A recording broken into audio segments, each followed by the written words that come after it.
अस्सलाम वालेकुम दोस्तों, मैं अब्दुल वाहिद और आप देख रहे हैं मेरा channel alternate solution about electronics.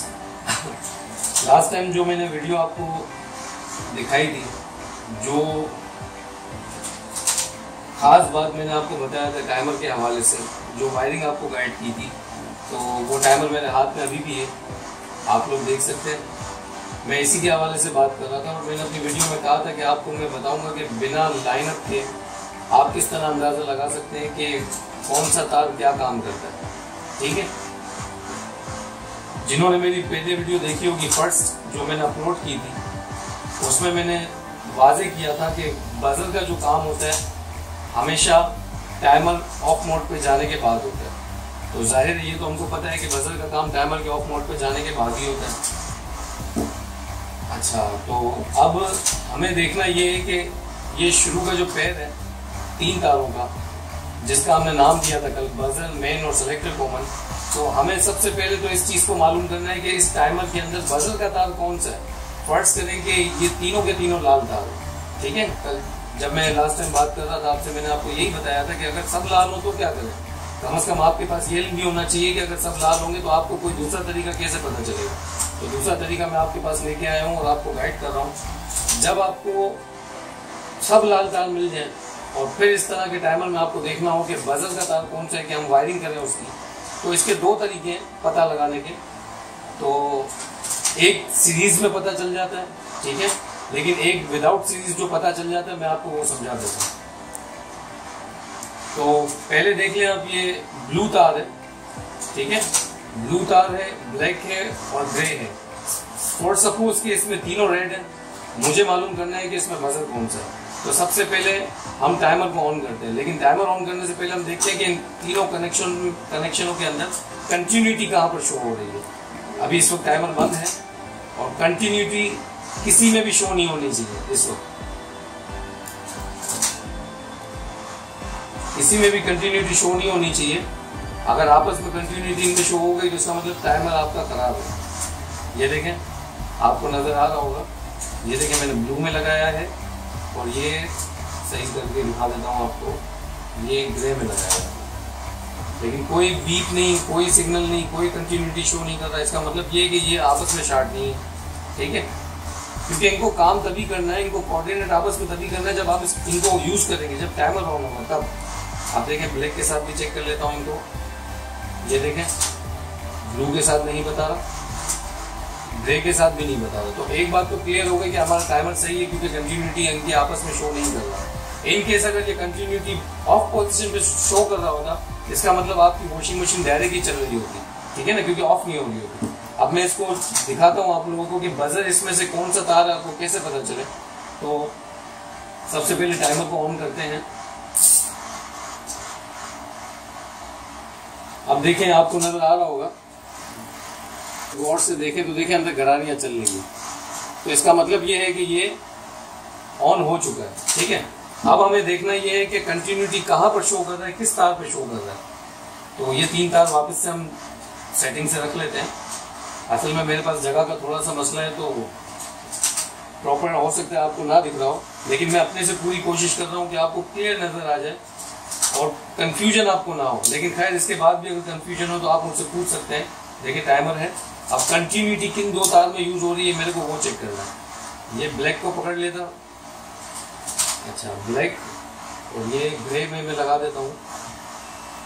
ये देखें, कंटिन्यूटी भी शो हो रही है और बीप भी शो हो रही है, यानी कि ये दोनों तार टाइमर चलने के बाद मिल गए। तो हमेशा टाइमर चलने के बाद जो 2 तार मिलते हैं, उनका काम ये होता है कि वो मेन सप्लाई, आपकी जो मेन लीड होती है 220 की, वो टाइमर के इसमें दोनों में से किसी भी एक तार में जाएगी, दोनों में से। और ये जो दूसरी तार जिसमें कंटिन्यूटी उसने शो किया मुझे, वो दूसरा तार आप सेलेक्टर कॉमन में लगा देंगे। तो इसलिए मैंने आपको 2 अलग अलग नाम कल बताए थे कि एक का नाम आप मेन रख लें और एक का नाम आप रख लें सेलेक्टर कॉमन। तो ये चीज़ तो हमारी क्लियर हो गई कि इन दोनों के अंदर एक सेलेक्टर कॉमन बनेगी और एक बनेगी मेन। ये 2 तार मिल गई, तो थर्ड वन तो जाहिर है फिर बजर ही है, लेकिन आपको फिर भी चेक करा देता हूँ कि बजर कब मिलता है ऑफ मोड पे आने के बाद। अब देखें मैं इसको मेन के साथ फिर टच कर देता हूँ, लेकिन देखिए किसी किस्म का बीप नहीं हो रहा, आपको नजर आ रहा होगा। देखें मैं क्लियर करके दिखाता हूँ थोड़ा सा, ये देखें कोई बीप नहीं है, लेकिन टाइमर भी चल रहा होगा और ऑफ मोड पे जाने के बाद ये बीप देगा। ये मैं आपको दिखा देता हूँ। ये मैं इसको थोड़ा सा, बिल्कुल ऑफ नहीं करना है टाइमर को, थोड़ा सा ऑफ मोड के करीब ले जाना है, बस बिल्कुल ऑफ नहीं करना, क्योंकि बिल्कुल ऑफ कर देंगे तो बिल्कुल पॉइंट बंद हो जाएगा, तो लाइन सप्लाई चली जाएगी इस तार में से। ये देखें टाइमर अभी भी चल रहा है। अब मैं देखता हूं बजर में लाइन आई है कि नहीं आई। ये मैन पे दिया, ये देखें बीप की आवाज आ रही होगी आपको। अब ये 30 सेकंड 40 सेकंड या 20 सेकंड जो भी रह गया होगा, बजर तब तक चलेगा। ये इसलिए होता है ताकि लेडीज को, खवातीन जो होती है उनको पता चल जाए कि ये टाइमर ऑफ मोड पे आ गया है, और इस दौरान वो आके इसको जल्दी से वापस घुमा देती है अगर घुमाना हो तो, यानी वो अपनी मर्जी से रिक्वायरमेंट के हिसाब से इसको यूज करती है। ये देखें टाइमर बिल्कुल ऑफ हो गया और यहाँ से बजर से लाइन भी डिस्कनेक्ट हो गई। इट्स मीन कि हमारी वॉशिंग मशीन बिल्कुल ऑफ हो चुकी है। तो ये 3 तार तो ये है। अब सवाल ये पैदा होता है, ये 3 तार का तो काम हमें समझ में आ गया, नहीं समझ में आया तो आप कमेंट में फिर पूछिए मुझसे। ये 3 तार की सेटिंग तो समझ में आ गई, अब रह गए ये 3 तार। इन 3 तार के बारे में मैंने आपको नाम भी बताए देंगे। एक का नाम आपने 1 वे रखा, एक का 2 वे रखा और एक का रखा आपने कैपेसिटर। तो ये काम किस तरह करता है आप देखें। ये सेलेक्टर है मेरे हाथ में, ये आ गया सेलेक्टर। अब आपको समझाने का मकसद ये है कि जब आप खुद करने बैठेंगे तो मैं चाहता हूं कि आपको परेशानी नहीं हो। फिर भी अगर आप कर रहे होंगे तो आप मुझसे पूछ सकते हैं, लेकिन मैं चाहता हूं बिल्कुल कंफ्यूजन नहीं है, आपका कंफ्यूजन खत्म हो जाए। अब देखें आप गौर से, कैमरे में नजर आ रहा होगा, ये देखें सेलेक्टर कॉमन, सेलेक्टर के अंदर ये 1 2 3 और 4 पॉइंट बने हुए, 4 पॉइंट बने हुए सेलेक्टर के अंदर। हो सकता है प्रॉपर नजर ना आ रहा हो आपको, लेकिन ये मैं दिखा देता हूँ वाज़ेह करके। फिर भी असल में मुझे उठने में थोड़ी प्रॉब्लम होती है, जगह का मसला है थोड़ा यहाँ पर। ये देखें ये 4 पॉइंट नजर आ रहे हैं। इसके जो 3 पॉइंट होते हैं, ये तीनों, ये इसमें से कोई सा भी एक बीच वाले को छोड़ के, बीच वाला ऑफ पॉइंट है। ये यहाँ पर लाइन बिल्कुल नहीं है। साइड वाला या तो 1 वे बना ले या तो ये 1 वे बना ले, और ये नीचे जो इन तीनों से बिल्कुल हट के तार है, ये है सेलेक्टर का कॉमन। इट्स मीन कि ये जो तार है ये आपका शुरू के जो पैर आपने 3 निकाले हुए थे, इसमें से कोई एक तार यहाँ लगेगा, ठीक है। अच्छा, अब जब ये तार आप यहाँ लगाते हैं, अब होता क्या है, मशीन का 1 वे यहाँ लगा होता है, 2 वे यहाँ लगा होता है। जब आप इसको घुमाते हैं तो ये कॉमन 1 वे में जुड़ जाता है, जब आप इसको पलट के घुमाते हैं तो यही कॉमन यहाँ जुड़ जाता है। यानी टाइमिंग के हिसाब से ये कभी यहाँ टच होता है, कभी यहाँ टच होता है, यानी 1 वे और 2 वे, 1 वे और 2 वे, इस तरीके से ये वर्किंग करता है, ठीक है। तो उम्मीद है ये चीज़ आपको क्लियर हो गई होगी कि सेलेक्टर का बेसिक काम क्या है। तो हम सेलेक्टर का यूज़ इसलिए करते हैं। अच्छा, इसको मैं हटा देता हूँ इनपुट के लिए थोड़ा सा। मैं असल में ज़्यादा यहाँ पर चीज़ें इसलिए नहीं रखता ताकि आप लोगों को कन्फ्यूजन ना हो। ज़्यादा चीज़ें पड़ी होंगी तो माइंड थोड़ा सा डिस्टर्ब हो जाता है इंसान का। अब देखें, टाइमर को मैं फिर ऑन करूँगा, फिर ऑन करके आपको दिखाऊंगा कि टाइमर का जो रेड वायर है, ये 2 वे वाला, ये कभी ऑरेंज के साथ टच होता है, कभी येलो के साथ टच होता है। इसका मतलब ये कैपेसिटर को दोनों 1 बाय 1 सप्लाई देता है, टच करता है, क्योंकि कैपेसिटर होता है इसीलिए ताकि मोटर आपकी रनिंग में चलती रहे। इन केस अगर कैपेसिटर आपकी मोटर में नहीं लगा हुआ या किसी वजह से खराब हो गया है, नमी की वजह से, या फट जाता है, गर्मी की वजह से भी फट जाता है, तो इसका मतलब ये कि ये टच तो आपस में कर रहा होगा लेकिन मशीन को नहीं चला पाएगा। मशीन में से सिर्फ हैविंग की आवाज़ आ रही होगी इस तरह की। अब देखें मैंने इसको ऑन कर दिया। अब जब ये 1 वे 2 वे कर रहा होता है तो ये रेड तार दोनों में एक एक करके टच हो रहा होता है, जिसको सेलेक्टर कॉमन पर इंडिकेट करता है। अब देखिए कहाँ पर टच हो रहा है हमारा ये रेड तार। देखिए मैंने येलो में पकड़ा है और ये रेड तार पकड़ा है। ये रेड तार मैं कोशिश कर रहा हूँ पूरी आपको क्लियर नजर आए। ये देखें येलो के साथ दिखा रहा है रेड, ठीक है। लेकिन जब ये 2 मिनट का ड्यूरेशन अपना राउंड पूरा करेगा, ये देखें अब ऑफ हो गया। अब 5 सेकंड रुकने के बाद ये ऑरेंज पे टच हो जाना चाहिए।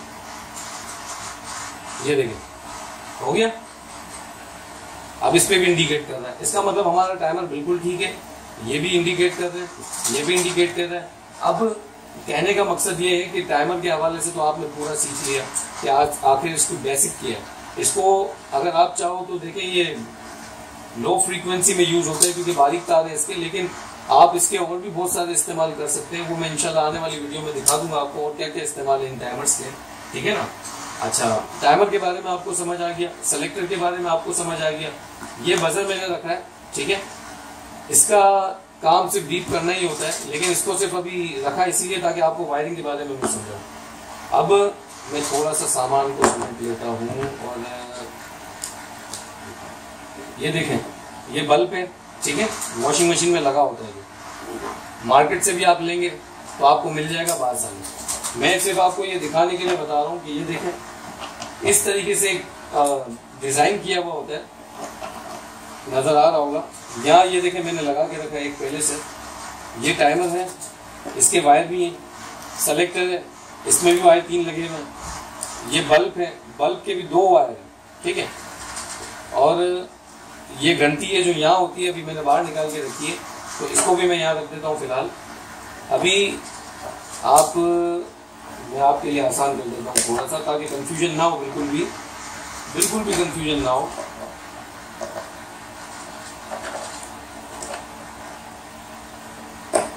ये आ गया, देखें।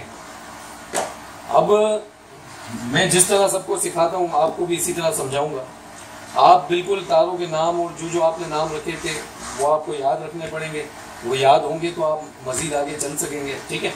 अब देखें, अब आप गिनती पे ध्यान दें कि वायर्स टोटल हैं कितने यहाँ, क्योंकि अगर आपको गिनती प्रॉपर याद होगी तो आप वायरिंग प्रॉपर तरीके से कर सकेंगे। गिनती ही याद नहीं है, तार है कितने, क्योंकि जो काम करने का आदी होता है उन्हें पता होता है कि टोटल तार है किधर उतने। यानी कि मैं आपको बताऊं, हम अगर किसी चीज़ पे काम भी कर रहे होते हैं तो हमें एक अंदाज़ा भी होता है इस बात का कि इसमें स्क्रू निकलेंगे कितने, क्योंकि दिन रात का हमारा काम होता है, ठीक है। खैर वो एक अलग टॉपिक है। ये देखें, बजर के 2 तारे हैं, ठीक है, बल्ब के 2 तारे हैं, ठीक है। गिनती कर लें आप, और टाइमर के 6 तार हैं। तो इसका मतलब ये हुआ कि 6 तार टाइमर के, 2 तार बजर के, 2 तार बल्ब के, टोटल ये 10 तारों के ऊपर हमारा ऊपर का जो पैनल है, ऊपर की साइड का, वॉशिंग मशीन के ऊपर की पैनल की तरफ का टोटल 10 तार हैं जिनकी आपको वायरिंग करनी है, ठीक है। अब मैंने जैसा आपको बताया था, हमने पहला बजर रखा था। अब मैं इनको बाहर निकाल के वायरिंग करके दिखाता हूँ ताकि आपको प्रॉपर नजर आ जाए, कंफ्यूजन कोई भी नहीं रहे। कंफ्यूजन मैं नहीं चाहता कि आपको हो किसी किस्म का, आसानी हो, जितनी आसानी होगी मुझे अच्छा लगेगा कि आपको समझ में आ गया। अब देखिए, थोड़ी देर में मैं ये वायरिंग बता देता हूँ ताकि आप डिस्टर्ब नहीं हो जाए इससे। अब मैं यहाँ से समझा देता हूँ थोड़ा सा। ये मैंने बाहर निकाल के रखा है, ये देखिए। अब पहला तार जो था हमारा, हमने बजर चूज किया था, और चूज नहीं किया था, देखा भी था बाकायदा, हमने क्लैंप मीटर से देखा था। अगर किसी के पास क्लैंप मीटर नहीं हो तो सीरीज लाइन अगर उसको बनाना आती है तो उससे भी चेक कर सकता है। लेकिन अगर सीरीज लाइन भी उसके पास नहीं पड़ी तो क्लैंप मीटर के बगैर चेक नहीं हो सकता ये, ठीक है। तो सीरीज लाइन बनाने का तरीका भी मैं आपको समझा दूंगा कि एक बल्ब होल्डर के जरिए आप सीरीज लाइन अपने लिए किस तरह बना सकते हैं। अब देखें, ब्लू तार है, मैंने इसको बजर देखा था, तो इसको मैं फिलहाल बजर का कोई एक तार पकड़ के इसमें लगा देता हूँ। आगे लगाओ, यहाँ का लगाओ, कोई भी एक तार लगा दो, आगे पीछे का मसला नहीं है। इनमें कोई माइनस प्लस वाली सेटिंग नहीं होती जो डायरेक्ट करंट में होती है, बैटरी के करंट में होती है। इसको आप जैसे चाहे लगा दो, इनमें कोई प्रॉब्लम नहीं होती, आप बेफिक्र हो जाए, ठीक है। ये देखें, बजर के एक तार में मैंने ब्लू तार लगा दिया। ये इस तार का काम इतना ही है, ठीक है। यहाँ पर इसको लगाने के बाद मैं अभी टैपिंग नहीं कर रहा क्योंकि मुझे दोबारा खोलना है। ये बजर जब आप लगा लेंगे तो आप सेकंड तार पे आ जाए। सेकंड तार देखिए ब्लैक निकल रहा है, तो हमने चेक किया था। आप या तो ये मैन बना लें या तो ग्रे मैन बना लें, डजंट मैटर, ये बात एक ही है, दोनों काम एक ही कर रहे हैं। तो हम एक काम करते हैं, फिलहाल हमारे पास T20 की सप्लाई अभी मैंने रखा था, सॉरी मैंने लेके रखा था इसीलिए ताकि आप लोगों को आसानी हो जाए, समझ में आ जाए। ये देखें, ये देखें, ये आपको क्लियर नजर आ रहा है, ये T20 का तार है, ये मैंने निकाल के रखा था। ये काला ब्लैक मैंने T20 के लिए रखा था, जो बाहर से सप्लाई आती है, ये मैं इसमें जोड़ देता हूँ। ये देखें, ब्लैक का काम भी हो गया, ब्लैक T20 की सप्लाई में लग गया। बच गया ग्रे, तो ग्रे सेलेक्टर कॉमन बना। ये सेलेक्टर कॉमन को पकड़ के बिल्कुल वाजे करके आपको समझा रहा हूँ, एक एक चीज समझा रहा हूँ ताकि आपको किसी किस्म का कंफ्यूजन ना रहे और कोई भी फिर भी परेशानी आपको कोई सवाल हो, क्योंकि जाहिर सी बात है हर एक आदमी के अपने दिमाग का मयार है, वो अपने माइंड से सोचता है, तो हर एक की अपनी एक नौयत है कि वो किस तरह सोचता है और आपका हर सवाल औरों को भी मदद देगा, क्योंकि मेरे साथ जब कमेंट में पूछेंगे तो आप मैं कोशिश करता हूँ कि आपको कमेंट में जवाब दूंगा। अब देखें कॉमन पे लग गया, सेलेक्टर कॉमन पे एक तार बाहर की मेन पे T220 की लाइन पे लग चुका है। अब आपके ये 3 तार का पैर रह गया, ठीक है। 3 तार का पैर मैंने आपको समझा दिया था कि आपको करना क्या है। ये पहला तार आ गया 1 वे, सेकंड पैर से पहला तार, ये आपका मैंने बताया था 1 वे है। सेलेक्टर कॉमन का 1 वे या तो यहाँ लगाए या तो यहाँ लगाए, आपकी मर्जी है, लेकिन कोशिश करें कि पैनल के ऊपर जब आप आके देखेंगे तो पैनल के ऊपर यहाँ पर लाइट और हेवी लिखा हुआ है, लेकिन आम मशीनों में 1 वे 2 वे लिखा हुआ होता है, तो आप उसकी सेटिंग देख के ही लगाएं तो बेहतर होगा ताकि कंफ्यूजन आपको भी ना हो। ये देखें, ये 1 वे मैंने क्लियर करके लगाया। अब मैं 2 वे को पकड़ लेता हूँ, ये 2 वे आ गई। बीच का पॉइंट जो सेलेक्टर का होता है वो ऑफ होता है, उस पर आप तार नहीं दे सकते। अभी मैं सिर्फ समझाने के लिए आपको लगा रहा हूँ। ये देखें, अब देखें क्लियर नजर आ रहा होगा आपको कि पहला तार 1 वे हो गया, दूसरा तार 2 वे हो गया और ग्रे वाला सेलेक्टर कॉमन बन गया, ब्लैक वाला मेन 220 की सप्लाई बन गई और एक बजर बन गया। अब आप देखें बल्ब के 2 तार और ये बजर का 1 तार रहता है, क्योंकि 10 तारों की सेटिंग थी, ये तो सिर्फ टाइमर की सेटिंग हुई, 10 तारों की सेटिंग थी हमारी, तो टाइमर का 1 तार बच गया, ठीक है। इसको हम साइड कर देते हैं। वॉशिंग मशीन की जब कभी भी आप वायरिंग करेंगे तो इन 10 तारों की सेटिंग के बाद आपको याद रखना है कि नीचे वॉशिंग मशीन की मोटर की तरफ जो तार आप भेजेंगे टोटल 4 होंगे, यानी क्वांटिटी पे 4 होने चाहिए, इनसे ज़्यादा नहीं जाते, ठीक है। तो 1 तार जो जाता है वो बजर का 2nd तार होता है, इसको आप यहाँ से जोड़ लेके सीधा मोटर के पास ले जाएं, ठीक है। एक ये कैपेसिटर का जो बचा हुआ है इसको आप सीधा ले जाएं, टोटल 2 हो गए। एक आपने 220 की सप्लाई से जो निकाला है तार, ये ऑलरेडी नीचे जा रहा है, ठीक है। तो ये मेन को मिला के मैं भी यहाँ से खोल लेता हूँ, दिखाने के लिए आपको बता रहा था। ये मैं यहाँ से अलग भी कर लेता हूँ इसको थोड़ा सा। ये देखें, ये 1, ये 2 और बजर का 3 तार आ गए, लेकिन चौथा तार अभी भी कम है नीचे जाने वाली वायरिंग में। तो चौथा तार जो हम निकालते हैं, कैप्चर का 1 तार लाइन देता है 2 वे को, 2nd तार 1 वे के साथ अटैच्ड होता है। तो हम क्या करते हैं, 1 वे तार के साथ हम हल्का सा ऐसा इसको छील लेते हैं। ये देखें वाज़े नजर आ रहा होगा, मैंने छीला है। तो 1 तार का जोड़ आप इसमें से निकालें, सिर्फ समझाने के लिए आपको बता रहा हूँ। ये देखें,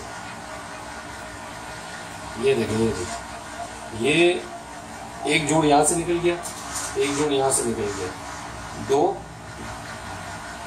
मेन एक निकल गया, 3 और एक बजर का तार, टोटल 4 नीचे फ्रेम हो गए हमारे, ठीक है। ऊपर की वायरिंग के अंदर पूरी वायरिंग हो चुकी है जो आपने देखी है अभी। अब बल्ब के 2 तार रहते हैं खाली, क्योंकि बल्ब को हमको इसमें कनेक्ट करना है। अब करें कैसे, मकसद कहने का ये है कि जब बल्ब आप चलाते हैं तो बल्ब ग्लो करता है। कैसे ग्लो करता है, जब आप 220 की पावर सप्लाई लगाते हैं तो बल्ब को ज़रूरी है कि वो ग्लो करे, क्योंकि अगर ग्लो नहीं करेगा आपको पता नहीं चलेगा कि पावर आ रही है कि नहीं।